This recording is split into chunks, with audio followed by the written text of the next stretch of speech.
Kemudian saya ingin menyapa terlebih dahulu kedua pembicara hari ini karena memang telah hadir di Zoom. Untuk itu saya ingin menyapa Bapak Agus Mustafa. Selamat pagi Bapak Agus Mustafa. Selamat pagi Mas Feby, selamat pagi semuanya. Mas Rio, selamat pagi. Selamat pagi Mas Agus. Bagaimana kabarnya Bapak Agus? Alhamdulillah sehat, yang penting sehat masa pandemi ini. Alhamdulillah ya. Terima kasih telah berkenan hadir dan menjadi pembicara pada sesi ini Bapak Agus. Oke. Kemudian Bapak Rio Hasan, selamat pagi.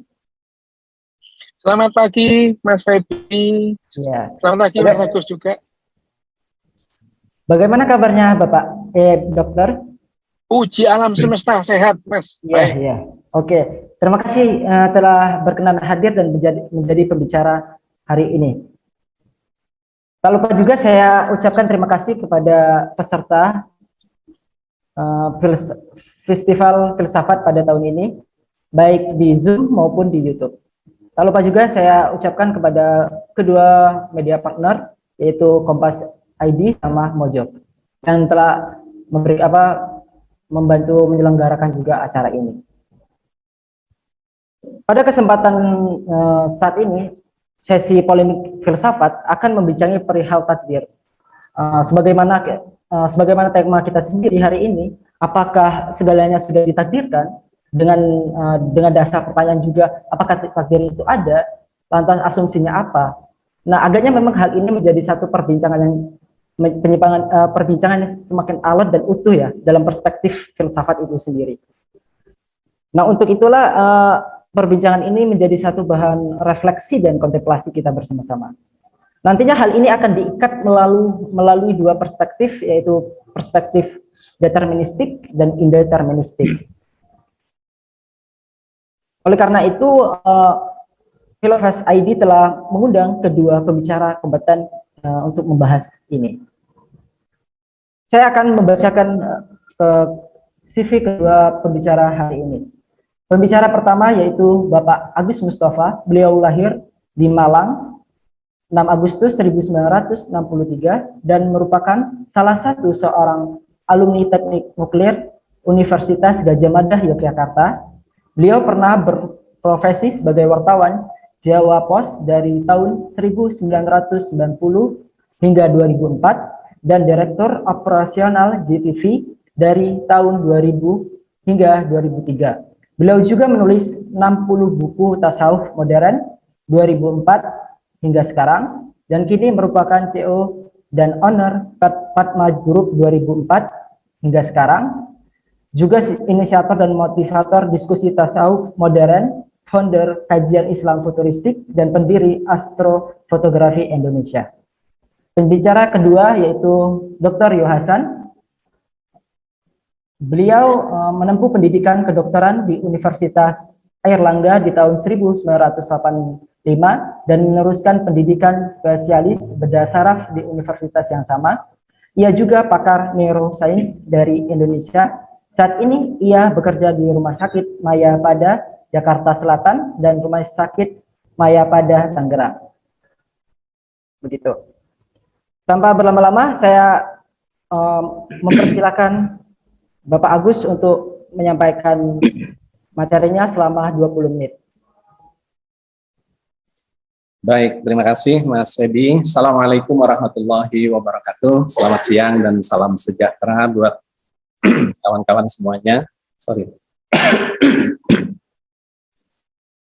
Yang saya hormati Mas Rio Hasan, yang saya hormati Mas moderator, Mas Feby dan kawan-kawan semua. Alhamdulillah kita bisa bertemu sehat.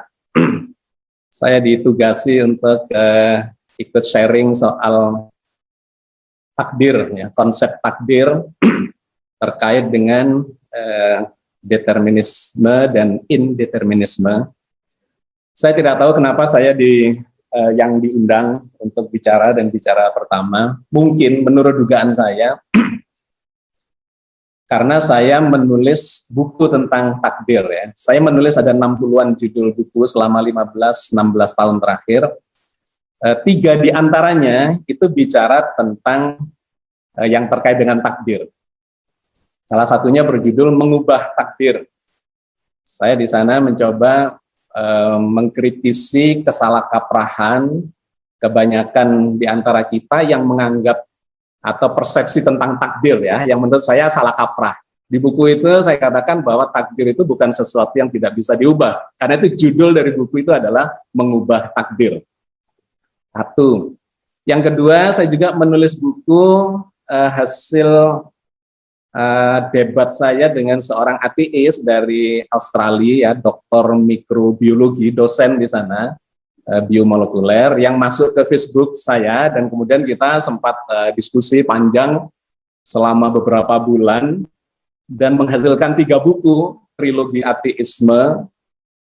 Salah satunya itu bicara tentang takdir, yang lainnya bicara tentang ruh, yang lainnya lagi bicara tentang konsep agama dan sains. Nah, di buku yang tentang takdir itu judulnya adalah Ketika Ateis Menerima Konsep Takdir. Itu buku saya yang kedua. Yang ketiga, saya menulis tentang rahasia kehendak, ya, antara free will, free choice, dan sebagainya, yang saya juduli Membongkar 3 Rahasia.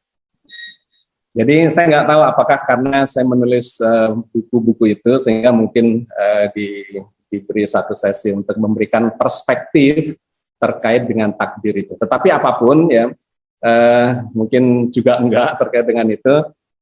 Saya akan mencoba memberikan ringkasan pemikiran terkait dengan konsep takdir itu. Yang sesungguhnya kalau mau dibahas detail, saya biasanya satu buku itu bedah buku 2 jam itu baru enak, gitu, tuntas gitu ya. Dan ini 3 buku, tapi saya mencoba untuk memberikan poin-poinnya. Saya boleh nawar nggak? Bukan 20 menit tapi 30 menit boleh nggak? Supaya dapat gambaran yang komprehensif terkait dengan ini. Karena menjadi pembicara pertama dan harus menyajikan gambaran yang utuh gitu ya.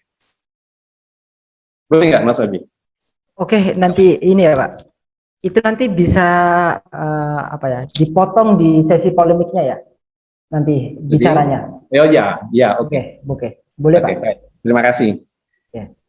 Dalam kesempatan yang pendek, menyampaikan gagasan yang pertama di sesi pertama ini, saya ingin menjawab 2 pertanyaan yang utama saja, karena nanti saya kira selebihnya akan kita bahas dalam diskusi.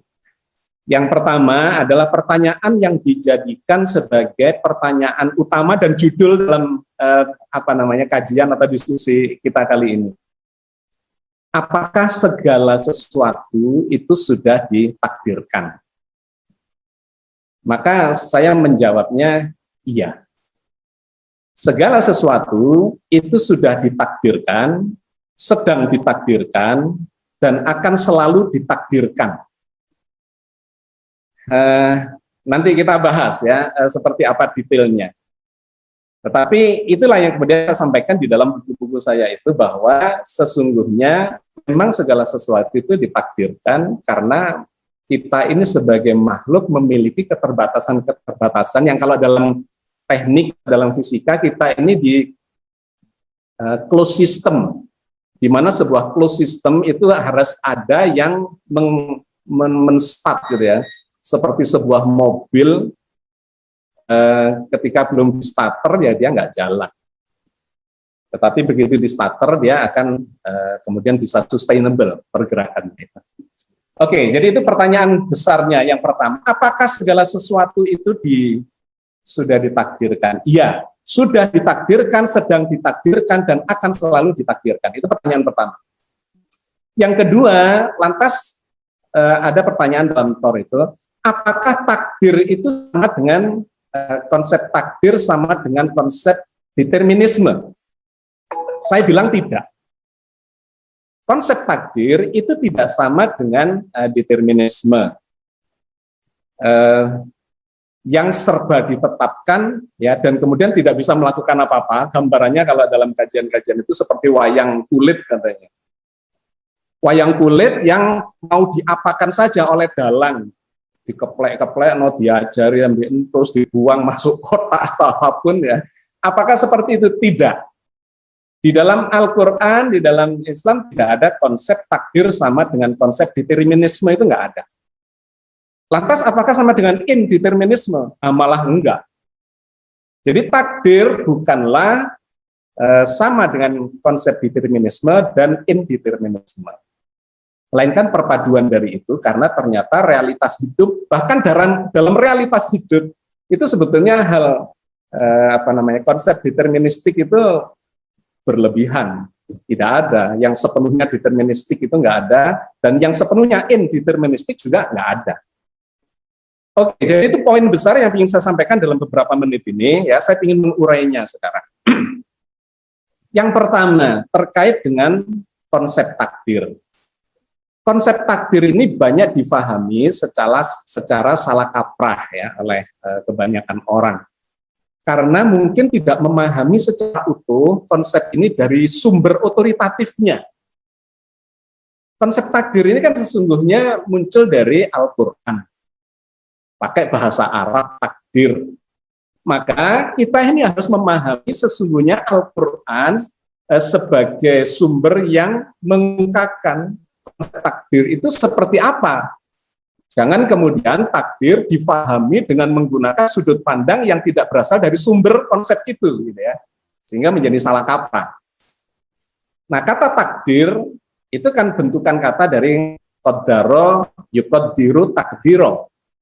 Qaddaro itu artinya menentukan, menetapkan, ya, menetapkan. Sudah menetapkan, fiilnya atau bentuknya itu bentuk lampau, past tense. Sudah menetapkan qaddaro. Yuqaddiru sedang dan akan selalu menetapkan. Takdiro adalah bentuk kata bendanya, yaitu takdir, ketetapan. Maka kita ini harus memahami konsep takdir dari sumber aslinya dari dalam Al-Quran, sesungguhnya apa yang dimaksudkan sebagai takdir itu. Takdir adalah ketetapan. Tapi ketetapan yang bagaimana? Karena di dalam Al-Quran itu ada dua macam ketetapan. Satunya menggunakan kata qaddaro, yang lainnya menggunakan kata qadha. Jadi ada qadar dan ada qadha. Itu sama-sama ketetapan. Nah, kata qaddaro ternyata di dalam Al-Quran itu digunakan untuk menggambarkan sebuah proses penciptaan di mana Allah memasukkan desain, ya, menetapkan desain penciptaan itu. Jadi kata qaddaro itu selalu kalau Anda lihat di dalam Al-Quran itu adalah spesifikasi desain, ketetapan Allah terkait dengan spesifikasi desain makhluk yang diciptakannya. Misalnya nih, ketika Allah menciptakan jagat raya, faqaddaro takdiro, gitu ya. Allah menetapkan takdirnya. Atau kalau diterjemahkan secara bebas, Allah menetapkan spesifikasi desainnya dengan secara detail. Nah, maka jagat raya itu ada spesifikasi desain yang ditakdirkan, ditetapkan oleh Sang Pencipta. Apa saja? Misalnya, jagat raya ini tersusun dari 5 variabel. Yang pertama adalah ruang.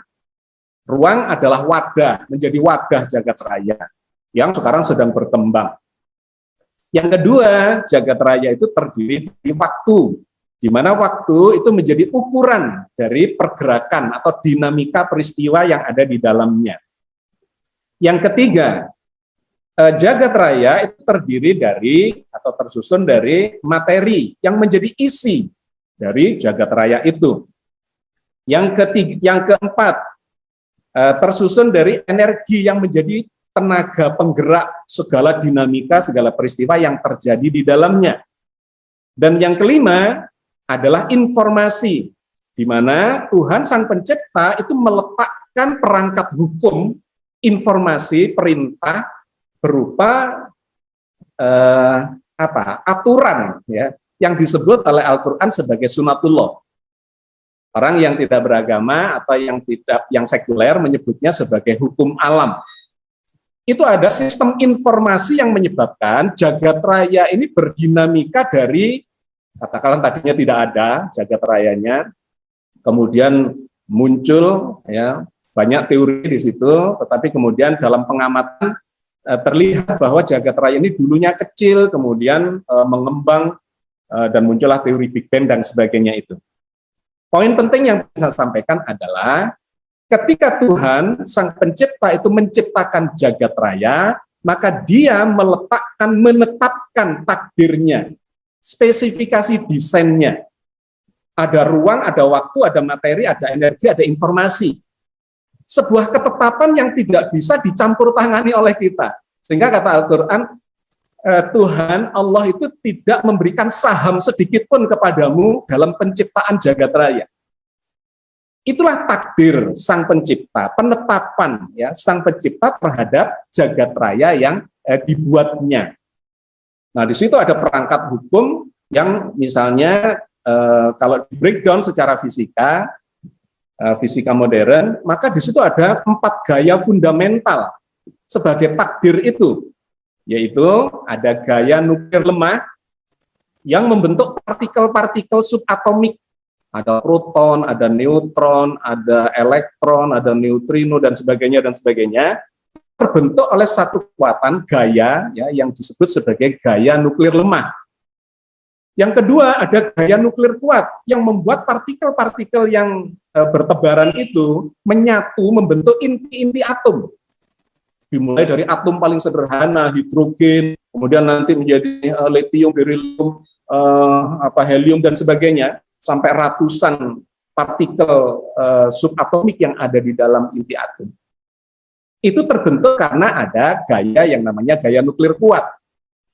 Yang ketiga, ada gaya elektromagnetik, di mana gaya elektromagnetik ini yang menyebabkan munculnya atom inti yang diputari, dikelilingi oleh elektron, membentuk molekul-molekul, dan kemudian membentuk unsur-unsur, membentuk persenyawaan di seluruh jagat raya ini, mulai dari yang sederhana sampai yang sangat kompleks. Elektromagnetik bekerja secara kelistrikan dan medan magnetik. Dan yang keempat, ada gaya namanya gaya gravitasi, yang membangun interaksi secara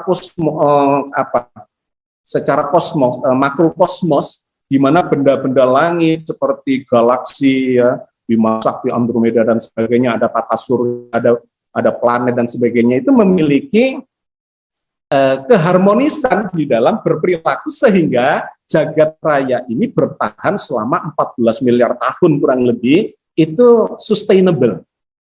Nah, itulah takdir, qadar ya, yang istilah Al-Qur'an diistilahkan dengan menetapkan dengan menggunakan diksi qadar. Allah selalu menetapkan dari zaman dulu, sekarang juga menetapkan, karena jagat raya ini terus melahirkan bintang, melahirkan benda langit, dan sebagainya, masih tetap menetapkan, dan di masa depan masih akan menetapkan. Nah, jadi itu poin 1. Jadi kalau di breakdown contohnya banyak sekali sampai ke bumi kita. Nah, saya ingin arah kemudian ke planet bumi dan kemudian kepada manusia, ya, karena arahnya pasti akan ke situ.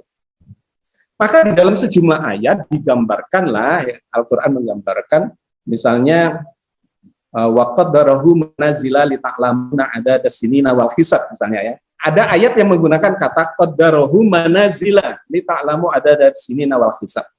Allah menetapkan posisi-posisi bulan. Nah, ini kaitannya adalah terkait dengan bumi dan kemudian ada satelitnya, bulan. Allah menetapkan dengan takdirnya, qaddarahu, posisi-posisi bulan, bahwa bulan itu memiliki lintasan dan memiliki posisi yang kata ayat ini, li ta'lamu adada sinina wal hisab, yang kalian akan memiliki pedoman untuk menghitung bilangan tahun atau mengetahui bilangan tahun, ya, li ta'lamu adada sinina wal hisab, dan perhitungan waktu.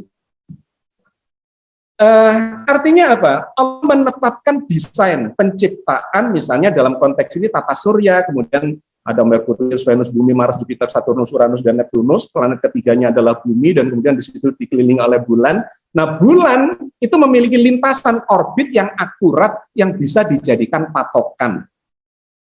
Jadi kata qaddarohu, kata qadar ya, menetapkan, itu memiliki makna menetapkan spesifikasi desain penciptaan.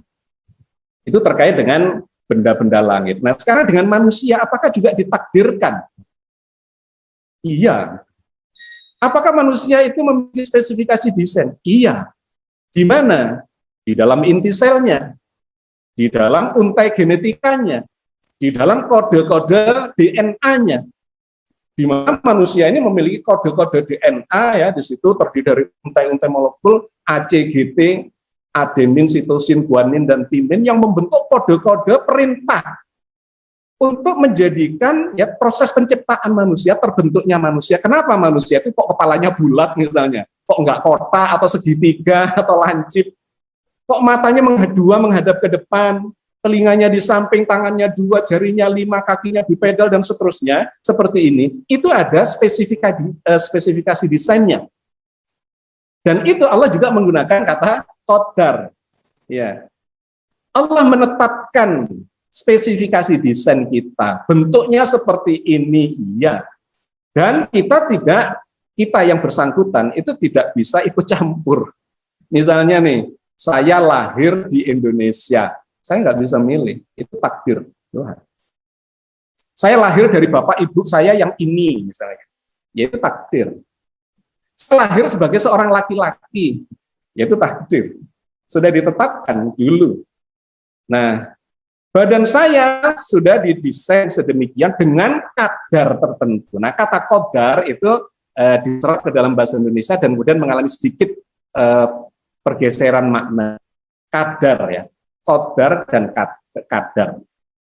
Saya diciptakan misalnya dengan kadar yang seperti ini, termasuk misalnya lifetime dari organ-organ tubuh saya itu memiliki batasan. Ada lifetime-nya. Semua yang ada di jagat raya ini termasuk dalam tubuh manusia ini ada lifetime-nya. Di dalam untai genetika itu ada rantai telomere yang semacam menjadi stopwatch untuk mengatur usia berapa, ya, kita misalnya mulai menua, kemudian mengalami kerusakan jantung dan sebagainya, itu ada desainnya, gitu ya, ada desain. Yang ditetapkan oleh Allah qadar terhadap manusia salah satunya adalah kita ini pasti mati. Mati itu qadar, kita nggak bisa menentang. Kata Al-Quran, kullu nafsin dha'iqatul maut. Semua semua yang bernafas, semua yang berjiwa, itu pasti mengalami kematian. Tidak ada yang bisa melawan itu. Tetapi bagaimana datangnya kematian, dan kapan kematian itu datang, dan bagaimana caranya, itu bukan ditetapkan Allah dengan qadar, melainkan ditetapkan Allah melalui qadha. Nah, ini ada ketetapan kedua. Faqadaina alaihil mauta. Allah menetapkan kepadanya, yaitu ketetapan juga, kematian yang seiring dengan proses. Jadi bedanya istilah qadar dengan qadha. Kalau qadar itu ditetapkan sebelum proses, sedangkan qadha itu adalah ditetapkan seiring dengan proses. Kapasitas usia lifetime tubuh kita ditetapkan dengan qadar, katakanlah gampangannya 100 tahun, seperti sebuah mainan anak ayam yang ada pegasnya, diputar dilepas, kemudian dia berhenti karena pegasnya sudah longgar. Kita Pak, punya izin lifetime, konfirmasi, Pak. Bagaimana? Oke, waktunya 3 menit lagi, Pak. Baik, 3 menit, saya manfaatkan. Jadi kita punya lifetime, katakanlah 100 tahun. Tapi kalau kita memanage dengan tidak baik, pola makan buruk, pola hidup, pola pikir, ya, pola aktivitas semuanya buruk, maka badan kita akan mengalami kehancuran lebih cepat dari qadar yang ditetapkan. Nah, itulah yang disebut sebagai qadha. Kesehatan kita, rezeki kita, jodoh kita, segala macam, itu ada di wilayah qadha. Nah, qadar ditambah qadha, itulah yang disebut sebagai takdir.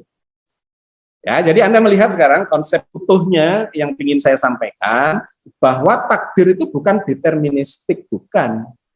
Tetapi perpaduan antara sesuatu yang ditetapkan, memang kita tidak bisa melawan, itu determined, tetapi ada bagian yang kita diberi peluang untuk melakukan usaha, supaya takdir kita berubah dari takdir 1 ke takdir 2. Hari ini saya sakit, saya qadai, saya besok mendapatkan takdir sehat. Besok sehat, kemudian perilaku saya tidak baik, saya bisa dapat takdir berikutnya lagi, takdir sakit dan seterusnya, terkait rezeki, terkait apapun. Oke, karena waktu terbatas ya, mudah-mudahan kepada konsep utuhnya, selebihnya nanti akan kita kembangkan dalam diskusi. Saya kembalikan ke Febi. Terima kasih. Oke, terima kasih Bapak Agus telah menyampaikan materi yang sangat apik ya.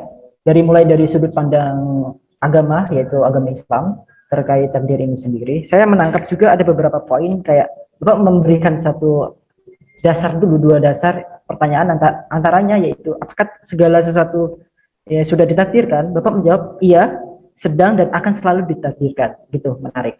Dan ini memang banyak pertanyaan yang saya ingin ajukan, tetapi kita tunggu dahulu, kita berikan waktu ke Pak Dr. Yohasan untuk menyampaikan materinya. Saya persilakan Dr. Yohasan menyampaikan materinya selama 20 menit. Selamat pagi, salam sejahtera, salam bahagia dan salam sehat semuanya. Selamat pagi Mas Agus, selamat pagi semuanya juga. Oke, ini tadi ya, ini sudah lah kalau berbicara mengenai takdir kotor-kotor ini memang Mas Agus sudah piawai. Gitu. Saya baca semua bukunya sih sebetulnya Mas Agus. Tapi begini, ada saya melihat ini dari sudut pandang sains ya, karena saya diundang sebagai neuroscientist atau sebagai dokter saraf yang membahas ini semua. Kalau pertanyaannya takdir itu ada apa tidak atau ditakdirkan apa tidak, itu sains jawabnya tidak peduli. Sains tidak pernah peduli dengan itu semua. Gitu. Sains kalau ditanya, menurut sains takdir itu ada apa enggak? Sains nggak peduli. Gitu. Sains tidak pernah membahas siapa yang mentakdirkan, takdir itu dari mana, itu di luar dari bahasan-bahasan sains. Sains itu hanya membahas kalau seandainya ada fenomena itu adalah kejadian-kejadian yang di luar perkiraan. Misalkan kok begini biasanya begini, ya. Tapi ini begini kok jadinya begitu. Nah, ada hal yang berupa fenomena ini terus kemudian diteliti ya, ditelaah, dikaji, kenapa kok demikian itu. Nah, fenomena itu adalah sesuatu yang belum atau tidak diketahui mekanismenya gitu. Setelah diketahui mekanismenya, itu jadi pengetahuan gitu. Seperti yang tadi disampaikan oleh Mas Agus itu tentang bagaimana alam ini terjadi gitu ya itu. Sains tidak pernah membahas siapa yang menciptakan alam, tidak itu. Sains membahas bagaimana alam ini terjadinya gitu. Dan sains itu tidak terobsesi dengan kebenaran. Kalau ada fakta-fakta baru, ya kebenaran lama ditolak, demikian saja gitu. Itu sains itu ya. Jadi apakah sains itu beda dengan filsafat? Beda memang itu. Pendekatannya beda gitu. Loh, bukannya filsafat itu ibunya segala ilmu? Iya ya, tapi kan tidak lantas ibu itu lebih pintar dari anaknya, ya enggak. Ya. Bahwa sains ini dulu berkembang dari awalnya dari filsafat. Oh iya, ya memang gitu. Tetapi pendekatan sains pada akhirnya memang berbeda dengan pendekatan filsafat. Gitu. Nah, tadi juga Mas Agus mengatakan bahwa yang namanya takdir itu ya tentu diambil dari otoritatifnya. Memang iya gitu.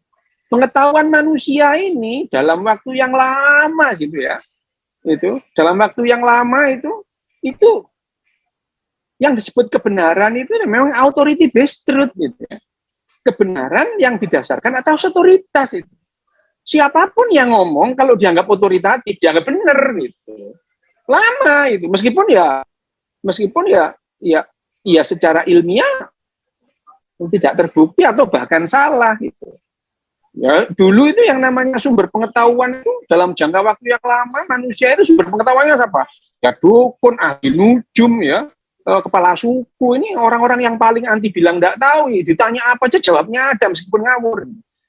Itu adalah memang authority based truth gitu. Nah, tapi yang namanya sains itu tidak berdasarkan otoritas, berdasarkan fakta dan dari data terus dihitung-hitung, ada hitung-hitungan matematikanya. Gitu. Jadi yang namanya sains ini bebas nilai, gitu. Bebas nilai. Seperti tadi yang disampaikan Mas Agus, Mas Agus tadi mengatakan takdir itu apa? Menurut Mas Agus takdir itu ini. Menurut Mas Agus gitu ya itu. Menurut yang lain-lain bisa sangat berbeda itu. Ya. Nah kalau misalkan A, B, C, D, E itu bertentangan satu sama yang lain kan nggak mungkin semuanya benar. Yang mungkin semuanya salah. Gitu. Mungkin loh ya. Ya mungkin nggak mungkin semua kalau ada 10 pendapat dan 10 itu saling bertentangan, nggak mungkin 10-10-nya benar itu. Yang mungkin 10-10-nya salah itu. Tapi sekali lagi, sains itu tidak pernah peduli dengan yang namanya takdir itu ada apa enggak, siapa yang mentakdirkan, itu tidak pernah masuk dalam bahasan sains gitu. Siapa yang menciptakan alam, itu sains tidak pernah mengatakan demikian. Tidak pernah membahas yang demikian. Misalnya Big Bang. Sekarang teori yang dipegang adalah Big Bang. Pernah pada suatu saat, suatu masa, Big Bang itu jadi bahan olok-olokan gitu. Karena waktu itu yang namanya godfather-nya fisika dan matematika adalah waktu itu Einstein. Gitu. Einstein itu mengatakan bahwa alam semesta ini steady state, sudah seperti ini dari dulu gitu. Sampai dia mencipta atau menghitung-hitung ada tetapan atau konstanta alam semesta, universe itu ya. Untuk mendukung teorinya bahwa yang namanya dunia ini steady state itu. Ya, itu. Udah seperti ini sampai kapanpun ya seperti ini gitu. Itu menurut Einstein. Nah, pada saat itu ada seorang pembuat ya seorang fisikawan pembuat teleskop dan dia mengamati itu ya, mengamati galaksi, antar galaksi itu. Loh, galaksi ini saling menjauh loh gitu ya. Ya, saling menjauh. Berarti kalau dulu saling menjauh, sekarang saling menjauh, dulunya saling mendekat. Kalau dulunya dekat banget, berarti dulunya itu satu gitu. Dia punya teorinya didasarkan pada pengamatan bahwa yang namanya alam semesta, galaksi, satu galaksi dengan galaksi yang lain itu saling menjauh. Alfred Hubble, gitu ya. Tapi pada saat Alfred Hubble itu mempresentasikan penemuannya, dia dicaci maki, gitu ya. Ya bukan oleh Einstein sih, oleh pengikut-pengikut Einstein itu. Itu teori mercon gede itu ya, ledakan besar. Jadi teori Big Bang itu teori awalnya namanya olok-olokan itu. Hanya saja kemudian fakta-faktanya yang ada mendukung teori Big Bang gitu. Terus yang tadi disampaikan oleh Mas Agus dengan teliti, karena Mas Agus ini orang ahlinya ya dalam dunia seperti itu, bahwa gaya itu di dunia ini, di alam semesta ini ada 4 gaya itu. Dulunya lagi hanya 2 gitu ya. Dulunya lagi hanya 2 itu, sebelum menjadi 4 itu ada 2 gitu. Nah, tapi sains terus berkembang gitu ya. Sains terus berkembang. Misalnya kira-kira 20 tahun yang lalu itu astrofisikawan itu berdebat atau mencoba mencari sebetulnya alam semesta ini 10 miliar atau 20 tahun. 20 miliar tahun gitu. Lama-lama ini antara 10 sama 15 nih, nggak sampai 20 nih itu. Sekarang perdebatannya adalah alam semesta ini 13,7 apa 13,8 miliar. Jadi makin sempit gitu ya. Jadi itu adalah sains. Saya nggak pernah bahas siapa ini yang menciptakan alam semesta. Apakah ini Zeus atau Hera atau Apollo atau Amun-Ra atau Anubis. Nggak pernah gitu. Hanya saja kalau kemudian temuan-temuan sains baru bertentangan dengan doktrin-doktrin tertentu, itu adalah urusan lain gitu ya. Jadi kalau dari sudut pandang sains itu, pertanyaannya kalau misalnya apakah kita itu ditakdirkan, apakah takdir itu sudah ditakdirkan semua, sains nggak bahas itu sama sekali gitu. Sains itu bebas nilai gitu ya, bebas nilai. Sains hanya mengamati ada hal-hal yang ada. Misalnya dalam hukum termodinamika kedua bahwa alam semesta ini dalam sistem yang tertutup itu cenderung acak-acakan gitu. Cenderung menjadi tidak teratur. Itu hukum termodinamika kedua ya. Entropi itu, ada entropi itu. Entropi itu membuat segala sesuatu itu cenderung tidak teratur gitu. Kecuali ada energi yang masuk sehingga itu membuat teratur. Nah, kehidupan ini adalah sistem yang terbuka gitu. Ya, entropi itu gini loh gampangnya ya. Entropi itu segala sesuatu itu cenderung tidak teratur. Gitu. Contohnya gini, kalau kita itu nonton TV atau duduk di kamar itu ya, di kamar itu ya, di atas tempat tidur itu, lama-lama spray kita itu acak-acakan itu. Nah, untuk merapikan spray itu kita memerlukan energi, gitu ya, untuk membuat spray itu rapi lagi, teratur. Kehidupan juga begini ya. Kehidupan ini karena kehidupan ini bisa menyerap energi, kehidupan di bumi ya, kehidupan di bumi yang ada mulai kira-kira 3,5 miliar tahun yang lalu, kehidupan yang pertama itu ada, itu adalah membuat sebuah sistem terbuka. Kehidupan itu bisa menyerap energi itu ya dari luar untuk kepentingannya dia, sehingga kehidupan ini cenderung menurunkan entropi itu, menurunkan entropi. Nah, kehidupan itu seperti itu. Selama ini yang kita dapat energinya dari mana? Ya dari matahari, nggak dari mana-mana itu. Kehidupan ini energi yang kita ambil dari matahari semua, bahkan sekarang itu ya, untuk menjalani kehidupan kita sehari-hari. Sekarang ini ya, sekarang kalau dibandingkan dengan nenek moyang kita pemburu pengumpul dulu, sehari mereka itu rata-rata manusia itu ya menghabiskan 30.000 kalori sehari, ya 8.000 kalori sehari. Sehari itu manusia rata-rata nenek moyang kita pemburu pengumpul itu menghabiskan 8.000 kalori sehari. Sekarang saat ini gitu ya, satu orang manusia rata-rata menghabiskan 300.000 kalori sehari.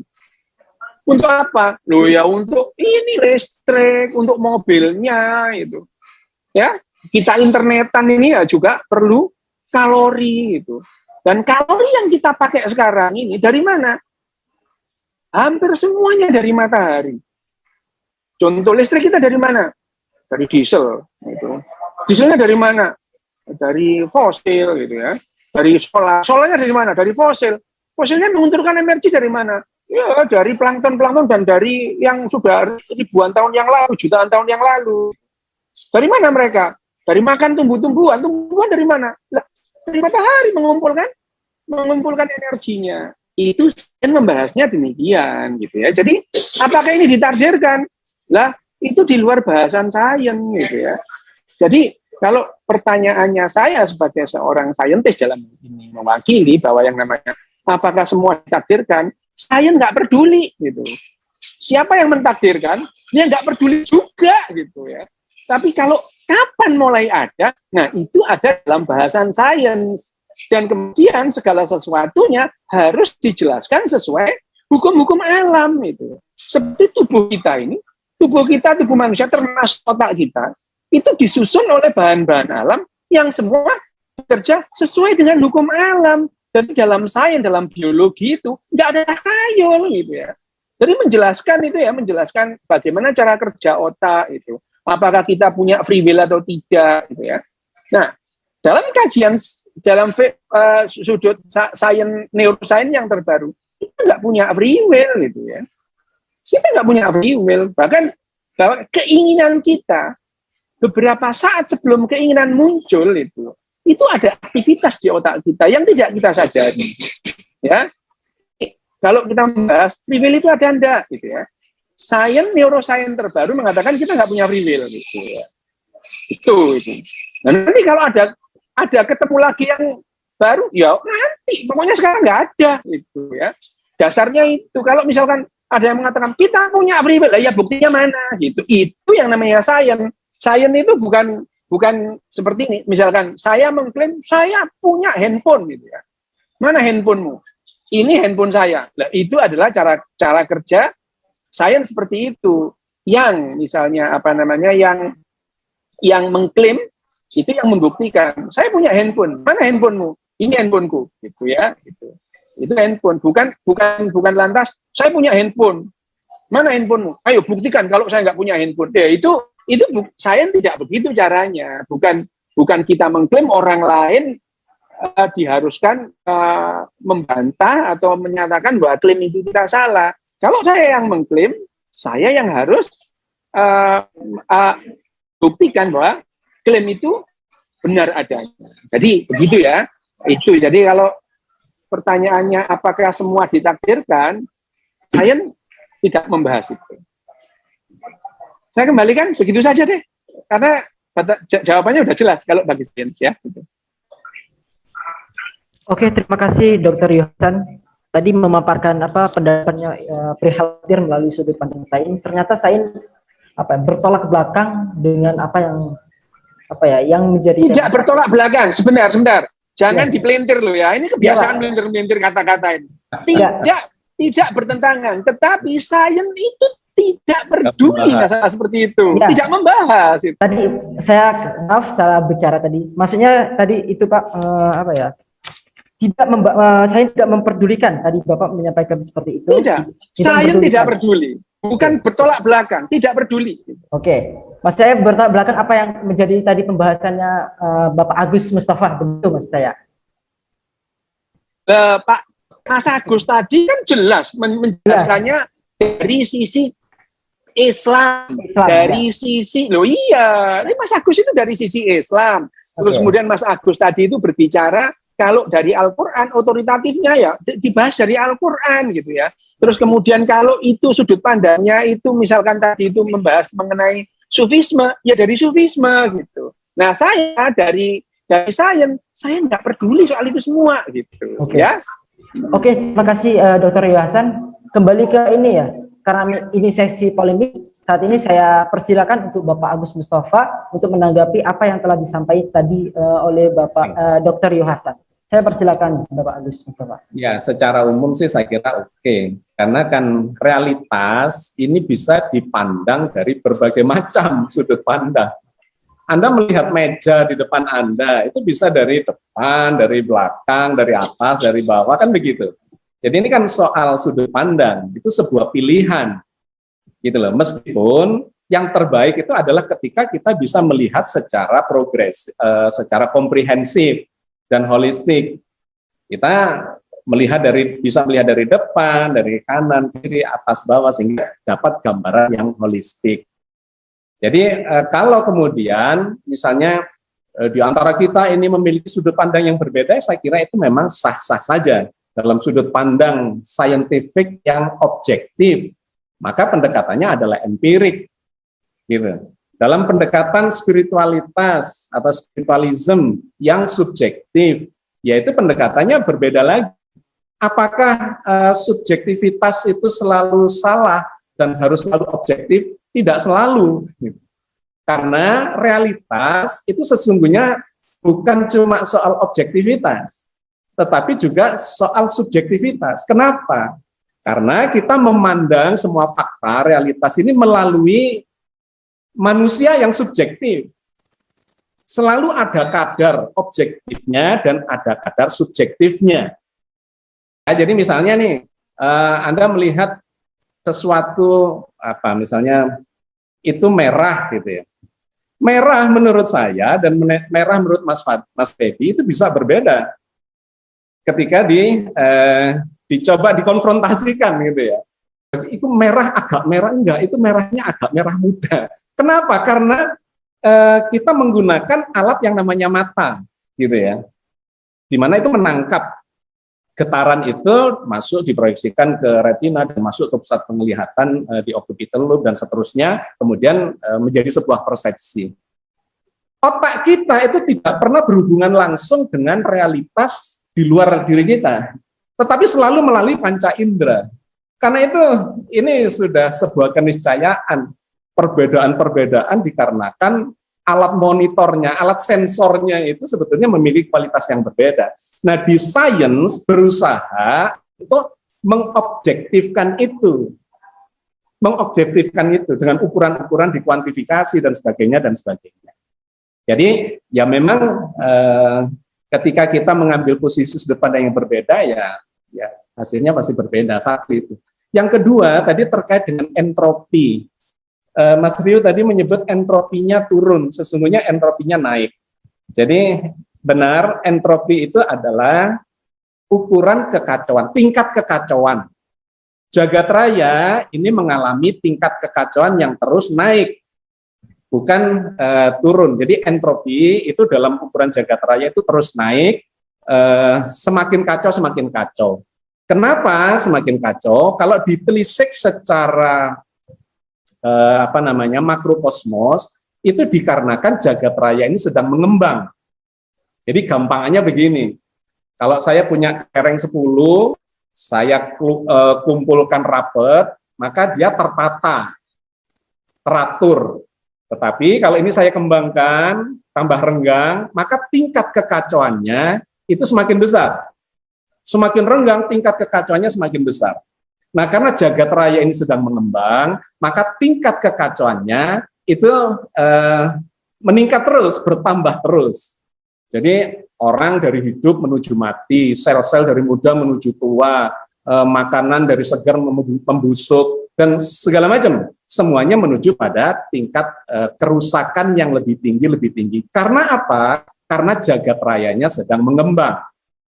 Tetapi kalau kita mengacu pada sebuah teori, katakanlah Big Crunch, ya, kebalikan dari Big Bang, bahwa jagat raya ini, tadi sudah digambarkan Mas Rio, ini diamati itu sedang mengembang tuh. Berarti kalau ini katakanlah 13,7, 13,8 miliar tahun yang lalu, 13 miliar tahun yang lalu lebih kecil, 12, 11, 10, 9 dan seterusnya, 2, 1, 0 dari titik singularitas. Maka semuanya ini dulunya kecil. Nah, karena dikompres dalam ukuran yang sangat kecil, kemudian tekanannya tinggi, suhunya tinggi segala macam, maka tidak stabil dan meledak. Ya, itu kurang lebih gambaran dari teori Big Bang itu. Mengembang, apakah ini akan mengembang terus, ataukah akan berhenti, ataukah akan runtuh? Ini menjadi perdebatan di sisi saintifik. Memang ada 3 kemungkinan. Open universe itu ini akan mencelat terus, mengembang, dan akhirnya mendingin mutlak, mengalami kehancuran, artinya kematian semua, tidak ada dinamika lagi, ataukah dia berhenti di suatu titik berosilasi, ataukah gaya gravitasi di pusat jagat raya itu lebih tinggi sedikit dibandingkan kekuatan ledakan awal itu. Kalau itu terjadi, maka jagat raya yang mengembang ini akan melambat berhenti dan kemudian akan mengkerut kembali seperti saya melempar batu ke atas. Ini ada 3 kemungkinan, lepas keluar angkasa, berhenti geostasioner, ataukah kemudian ketarik lagi oleh gravitasi bumi. Nah, ada kemungkinan teori yang ketiga itu Big Crunch, itu akan runtuh kembali, mengkerut, dan kemudian hilang pada ketiadaan di mana dulu diciptakan, ya kalau dalam istilah Al-Quran, maka disitulah Allah akan memulai penciptaan baru lagi. Dulunya bersatu padu, dikembangkan, kemudian diruntuhkan lagi, dan seterusnya. Itu ada teori kosmologi, yaitu teori osilasi. Nah, yang saya ingin kaitkan tadi adalah entropi. Entropi itu meningkat terus, semakin kacau ketika ini berkembang. Tetapi ketika nanti ini kemudian mengkerut lagi, entropinya akan menjadi turun, menjadi tertata. Kalau dalam konteks agama, dalam konteks Islam, ya eskatologi atau terkait dengan kehidupan sudah mati, kenapa orang yang sekarang ini mati, prosesnya menuju mati, tapi nanti itu menjadi hidup, ya karena entropi itu salah satu penjelasannya. Sekarang ini menuju pada kerusakan, menuju pada kematian, menuju pada kehancuran, karena jagat rayanya mengembang. Tapi kalau jagat rayanya mengkerut, nah itu nanti akan berbalik entropinya, sehingga akan terjadi, nah gitu ya. Nah, satu. Yang kedua terkait dengan entropi tadi, jagat raya secara utuh, ya bukan parsial, itu sebetulnya memiliki keseimbangan sistem yang tertutup. Menjadi terbuka, tadi dijelaskan Mas Rio itu, menjadi terbuka karena dilihatnya parsial. Hanya di planet bumi dan matahari. Ini menjadi parsial. Tetapi kalau kita kaitkan seluruh jagat raya yang bisa sustainable selama belasan miliar tahun, itu tidak bisa tidak, ini ada keseimbangan holistik, keseimbangan universal, tetapi ada ketidakseimbangan lokal dan regional. Sehingga terbentuk planet, terbentuk tata surya, terbentuk galaksi dan sebagainya. Itu adalah ketidakseragaman lokal. Tapi kalau dijumlahkan seluruh ketidakseimbangan di jagat raya, itu hasilnya seimbang. Ya, jadi oke, itu tambahan dari saya. Terima kasih. Oke, terima kasih Bapak Agus Mustafa. Saya persilakan untuk Dr. Yu Hasan menanggapinya. Iya, terima kasih Mas Agus. Dari awal saya juga tidak mengatakan bahwa alam semesta ini terus entropinya menurun. Bukan. Kehidupan ini membuat menyerap energi sehingga entropi, menurunkan entropi dalam sistem terbuka kehidupan. Memang parsial gitu. Kehidupan kita cenderung rusak, iya, tapi dengan menyerap energi ke kehidupan kita bisa menurunkan entropi. Memang alam semesta itu cenderung entropi, cenderung kacau. Hanya saja kehidupan ini menurunkan entropi dalam parsial kehidupan tadi, sistem terbuka tadi. Jadi kehidupan yang saya sampaikan tadi adalah kehidupan ini adalah menurunkan entropi. Bahwa entropi yang diturunkan ini menyerap matahari, ya memang kan energinya dari matahari kita serap gitu. Dalam hal ini, dalam sebuah sistem terbuka, kalau kita mendapatkan energi bisa menurunkan entropi. Menurun entropinya dalam sistem parsial memang benar, karena yang saya sampaikan tadi kehidupan, gitu ya. Itu yang pertama yang perlu saya sampaikan, bahwa yang namanya bahwa entropi yang saya sampaikan tadi itu adalah kehidupan ini membuat sistem tertutup menjadi terbuka, parsial. Oh iya, kenapa? Kalau kita ngambil energinya dari matahari, apakah mataharinya energinya berkurang kita ambil? Ya iya memang juga gitu.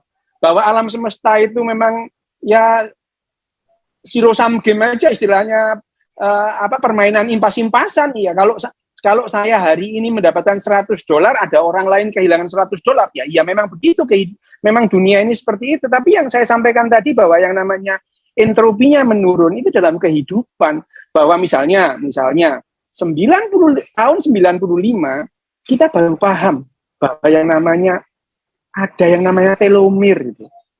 Telomere kita temukan kapan? Pada saat ada domba doli lahir itu ya. Domba doli lahir itu adalah binatang pertama yang lahir karena cloning itu. Nah, domba doli lahir ini, pada saat domba doli lahir, saintis itu melihat ada fenomena di sini, ada sesuatu yang aneh itu. Kenapa? Biasanya yang domba lahir itu seger, sehat gitu.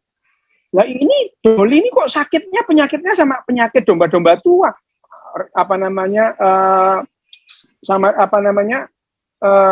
rematik, penyakit-penyakitnya tua. Dan selnya itu, sel domba doli itu sama tuanya dengan sel induknya itu. Pada saat itu mereka mengamati, oh ternyata domba yang dilahirkan dengan seperti biasa, tidak seperti doli ini, telomernya lebih panjang. Oh ternyata telomer ini memendek. Tahun 95, saintis baru memahami bahwa telomer ini memendek. Telomer itu apa sih? Gitu. Kalau kita melihat kromosom itu, di ujung kromosom itu seperti tali sepatu itu loh. Di ujung tali sepatu itu ada lilitan plastik itu. Supaya apa? Supaya tali sepatu itu tidak brodol gitu ya. Nah, telomer juga begitu. Di ujung kromosom, kita punya 23 pasang kromosom. Di ujungnya itu ada lilitan itu. Nah, makin lama setiap kali sel itu membelah, telomernya itu memendek.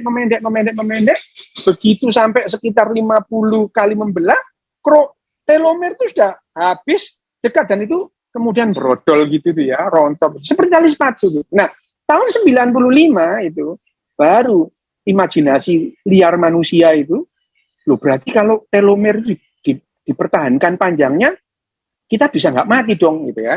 Nah, akhirnya tahun 95 awal dari manusia itu mempunyai proyek besar dalam hal ini yang namanya Gilgamesh Project, menggapai keabadian manusia. Sampai sekarang jalan gitu ya.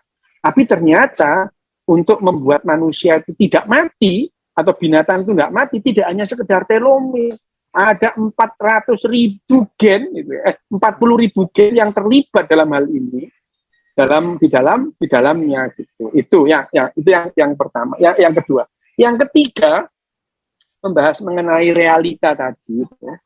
Saya juga membahas realita gitu. Realita itu apa? Nah, karena saya dalam neuroscience bagaimana kita memahami realita? Dalam neuroscience itu realita itu ada yang namanya realita objektif, realita subjektif, dan realita intersubjektif. Semuanya realita gitu.